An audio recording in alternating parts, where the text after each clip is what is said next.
পাকিস্তানে কি শুরু হলো ইতিহাসের অন্যতম বড় সামরিক পরিবর্তন? দেশের পারমাণবিক অস্ত্রের নিয়ন্ত্রণ কি এবার পুরোপুরি তাহলে সেনাবাহিনীর হাতে যেতে চলেছে? নতুন সাংবিধানিক সংশোধনকে ঘিরে আন্তর্জাতিক মহলে শুরু হয়েছে একটা জোরদার আলোচনা। বিশেষ করে পাকিস্তানের সেনাপ্রধান ফিল্ড মার্শাল আসিম মুনিরকে ঘিরে নতুন করে তৈরি হয়েছে নানান প্রশ্ন। বিভিন্ন প্রতিবেদনে দাবি করা হচ্ছে পাকিস্তানের নতুন প্রতিরক্ষা কাঠামোয় এমন কিছু পরিবর্তন আনা হচ্ছে যার ফলে দেশের সবথেকে শক্তিশালী সামরিক সিদ্ধান্তগুলোর কেন্দ্রবিন্দুতে চলে এসেছেন আসিম মুনির। সম্প্রতি পাকিস্তানের সংবিধানের ২৭তম সংশোধনী বা 27 অ্যামেন্ডমেন্ট ঘিরে আলোচনা শুরু হয়েছে। বিভিন্ন প্রতিবেদন বলছে যে এই সংশোধনের মাধ্যমে শুধুমাত্র যে প্রশাসনিক ক্ষেত্রে পরিবর্তন হবে তা নয়, দেশের প্রতিরক্ষার পারমাণবিক কমান্ড ব্যবস্থাতেও একটা বড় ধরনের পুনর্গঠন হতে চলেছে। আর এই পুনর্গঠনের মূল লক্ষ্য হলো পাকিস্তানের সামরিক সিদ্ধান্ত গ্রহণের একটা পুরো প্রক্রিয়াকে আরও কেন্দ্রীয়করণ করা। ওই প্রতিবেদন বলছে যে পাকিস্তান একটি নতুন সংস্থা গঠন করেছে যার নাম ন্যাশনাল স্ট্র্যাটেজিক কমান্ড বা NSC। বলা হচ্ছে এই সংস্থার অধীনেই থাকবে দেশের কৌশলগত, সামরিক সম্পদ এবং পারমাণবিক অস্ত্রের একটা পরিচালনাগত দায়িত্ব। অর্থাৎ পারমাণবিক অস্ত্র কোথায় থাকবে, কিভাবে পরিচালিত হবে, ক্ষেপণাস্ত্র বাহিনী কিভাবে পরিচালিত হবে এবং সামরিক কৌশল কিভাবে বাস্তবায়ন করা হবে, এইসব বিষয়ে একটা কেন্দ্রীয় কমান্ড কাজ করবে। সবথেকে বেশি আলোচনার বিষয় হলো এই নতুন ব্যবস্থায় সিদ্ধান্ত গ্রহণের ক্ষমতা আগের তুলনায় আরও বেশি সামরিক নেতৃত্বের হাতে চলে যাচ্ছে বলে দাবি করা হচ্ছে। এতদিন পাকিস্তানে পারমাণবিক অস্ত্রের আমরা জানতাম যে সর্বোচ্চ নীতি নির্ধারণকারী সংস্থা হিসেবে পরিচালিত ছিল ন্যাশনাল কমান্ড অথরিটি বা NCA। এই সংস্থায় প্রধানমন্ত্রীর একটা গুরুত্বপূর্ণ ভূমিকা ছিল। সামরিক এবং বেসামরিক নেতৃত্ব মিলে সিদ্ধান্ত গ্রহণের একটি কাঠামো ছিল। কিন্তু নতুন ব্যবস্থার বিষয়ে প্রকাশিত প্রতিবেদনে বলা হচ্ছে প্রধানমন্ত্রীর ভূমিকা এখন অনেকটাই তথ্য জানার পর্যায়ে সীমাবদ্ধ থাকতে পারে। অর্থাৎ তিনি পরিস্থিতি সম্পর্কে অবগত থাকবেন, কিন্তু সরাসরি পরিচালনাগত সিদ্ধান্ত নেওয়ার ক্ষমতা আগের মতো তার নাও থাকতে পারে। তবে এই দাবির বিষয়ে পাকিস্তান সরকারের আনুষ্ঠানিক এবং বিস্তারিত ব্যাখ্যা এখনো পর্যন্ত প্রকাশ্যে আসেনি।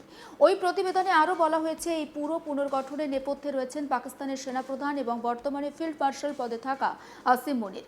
তিনি একই সঙ্গে চিফ অফ আর্মি স্টাফ এবং চিফ অফ ডিফেন্স ফোর্সেস এই দুটি গুরুত্বপূর্ণ দায়িত্ব পালন করছেন বলে ওই প্রতিবেদনে উল্লেখ করা হয়েছে।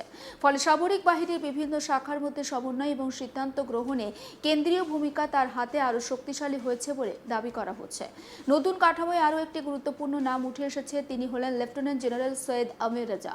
প্রতিবেদনে বলা হয়েছে তাকে 4 চাকা জেনারেল পদে উন্নীত করা হয়েছে এবং ন্যাশনাল স্ট্র্যাটেজিক কমান্ডের প্রথম কমান্ডার হিসেবে দায়িত্ব দেওয়া হয়েছে। এর ফলে পাকিস্তানের সামরিক কাঠামোয় একটি নতুন নেতৃত্বের স্তর তৈরি হয়েছে বলে মনে করা হচ্ছে। বিশ্লেষকরা বলছেন এই পরিবর্তনের সবথেকে গুরুত্বপূর্ণ দিক হলো বিভিন্ন বাহিনীর মধ্যে সমন্বিত কমান্ড ব্যবস্থাকে গড়ে তোলা। আগে সেনাবাহিনী, নৌবাহিনী এবং বিমান বাহিনী নিজেদের নিজস্ব কাঠামো অনুযায়ী অনেক সিদ্ধান্ত পরিচালনা করত। এখন নতুন ব্যবস্থায় সব বাহিনীর পাশাপাশি রকেট ফোর্স এবং কৌশলগত কমান্ডকে একই কাঠামোর আওতায় আনার একটা পরিকল্পনার কথা বলা হচ্ছে। অর্থাৎ ভবিষ্যতে একটি কেন্দ্রীয় সদর দপ্তর থেকেই পাকিস্তানের গুরুত্বপূর্ণ সামরিক সম্পদ পরিচালনা করা হতে পারে। ওই প্রতিবেদনে আরও দাবি করা হয়েছে পাকিস্তানের নতুন এই কাঠামো অনেকটাই চীনের পিপলস লিবারেশন আর্মির মডেল অনুসরণ করে তৈরি করা হয়েছে। বিশেষ করে চীনের PLA রকেট ফোর্স যেভাবে পারমাণবিক অস্ত্র, ক্ষেপণাস্ত্র এবং কৌশলগত অস্ত্র পরিচালনা করে, পাকিস্তানের নতুন ব্যবস্থাতেও সেই ধরনের কাঠামোর ছাপ দেখা যাচ্ছে বলে ওই প্রতিবেদনে উল্লেখ করা হয়েছে। যদিও এই তথ্য সঠিক হয় তাহলে পাকিস্তান শুধু সামরিক কাঠামো পরিবর্তন করছে তা কিন্তু নয়, বরং দীর্ঘমেয়াদে চীনের সামরিক ব্যবস্থার সঙ্গে নিজেদের আরও ঘনিষ্ঠভাবে সামঞ্জস্যপূর্ণ করার দিকে এগোচ্ছে। এই নতুন ব্যবস্থার সঙ্গে যুক্ত থাকবে স্ট্র্যাটেজিক প্ল্যান্স ডিভিশন বা SPD। এই সংস্থাটি এতদিন পর্যন্ত পাকিস্তানের পারমাণবিক কর্মসূচির সঙ্গে যুক্ত ছিল। তবে নতুন কাঠামোয় এর দায়িত্ব আরও বিস্তৃত হতে পারে বলে প্রতিবেদনে বলা হয়েছে। পারমাণবিক অস্ত্রের মজুত এবং ক্ষেপণাস্ত্র প্রযুক্তির উন্নয়ন, অস্ত্র বহনের ব্যবস্থা এবং সংশ্লিষ্ট প্রযুক্তিগত ব্যবস্থাপনা সবকিছু একটি কেন্দ্রীয় কমান্ডের অধীনে পরিচালিত হতে পারে। বিশ্লেষকদের মতে এর ফলে সিদ্ধান্ত নেওয়ার সময় অনেকটা কম লাগবে এবং সামরিক সমন্বয় আরও অনেকটা দ্রুত হবে। তবে সমালোচকদের একটি অংশ বলছে ক্ষমতা যখন খুব বেশি মাত্রায় একটি কেন্দ্রীয় কাঠামোর দিকে চলে যায় তখন বেসামরিক তদারকি বা সিভিলিয়ান ওভারসাইট কমে যাওয়ার আশঙ্কাও তৈরি হতে পারে। আর সে কারণেই পাকিস্তানের এই পরিবর্তন আন্তর্জাতিক মহলেও আগ্রহের সঙ্গে অনেকটা পর্যবেক্ষণ করা হচ্ছে। ওই প্রতিবেদনে আরও বলা হয়েছে, পাকিস্তানের পূর্ব সীমান্ত অর্থাৎ ভারতের দিকের কৌশলগত প্রতিরোধ ক্ষমতা আরও শক্তিশালী করাই এই পুনর্গঠনের অন্যতম উদ্দেশ্য। সেনাবাহিনী, নৌবাহিনী, বিমান বাহিনী, রকেট ফোর্স এবং স্ট্র্যাটেজিক কমান্ডকে একসঙ্গে পরিচালনা করলে যুদ্ধকালীন পরিস্থিতিতে দ্রুত সিদ্ধান্ত নেওয়া সহজ হবে বলে ধারণা করা হচ্ছে। এছাড়াও প্রতিরক্ষা শিল্প এবং সামরিক প্রযুক্তিতে চীনের সঙ্গে আরও গভীর সহযোগিতার বিষয়েও ওই প্রতিবেদনে উল্লেখ করা হয়েছে।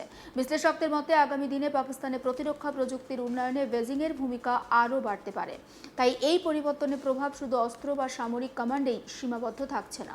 প্রতিবেদন বলছে যে পাকিস্তানের সেনাবাহিনীর পদোন্নতি ব্যবস্থাতেও একটা বড় ধরনের প্রভাব পড়ছে। একেবারে জ্যেষ্ঠ কর্মকর্তাদের পদোন্নতির বোর্ড নাকি গত প্রায় 15 মাস ধরে স্থগিত রয়েছে বলে দাবি করা হয়েছে। কারণ হিসাব করে বলা হচ্ছে যে পুরো সামরিক কাঠামো পুনর্গঠন না হওয়া পর্যন্ত নতুন পদোন্নতির সিদ্ধান্ত পিছিয়ে রাখা হয়েছে। এদিকে অনেকেই পাকিস্তানের সামরিক ইতিহাসে একটি অস্বাভাবিক ঘটনা হিসাবে এই বিষয়টাকে দেখছেন।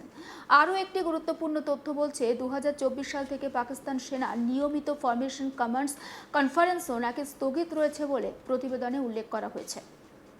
এই সম্মেলন সাধারণত সামরিক পরিকল্পনা, নিরাপত্তা পরিস্থিতি এবং কৌশলগত সিদ্ধান্ত নিয়ে আলোচনার একটি গুরুত্বপূর্ণ মঞ্চ হিসাবে পরিচালিত।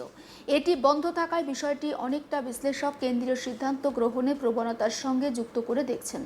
প্রতিবেদনে বলা হচ্ছে যে আগের আঞ্চলিক কর্পস কমান্ডোদের হাতে যে স্বাধীনতা ছিল, নতুন কাঠামোয় তার কিছু অংশ কমিয়ে কেন্দ্রীয় নেতৃত্বের অধীনে আনা হচ্ছে। অর্থাৎ গুরুত্বপূর্ণ সামরিক সিদ্ধান্ত এখন আরও বেশি করে কেন্দ্রীয় দপ্তর থেকে পরিচালিত হতে পারে। এই পরিবর্তনের ফলে ভবিষ্যতে পাকিস্তানের সামরিক সিদ্ধান্ত গ্রহণের ধরন আগের তুলনায় অনেকটাই বদলে যেতে পারে বলে মনে করছেন আন্তর্জাতিক পর্যবেক্ষকরা। তবে এই পুরো বিষয়টি নিয়ে এখনো পর্যন্ত অনেকটা প্রশ্নের উত্তর কিন্তু পাওয়া যায়নি। পাকিস্তান সরকার এখনো প্রকাশ্যে বিস্তারিতভাবে জানায়নি যে নতুন কাঠামোর প্রত্যেকটা ধাপ কিভাবে কার্যকর হবে।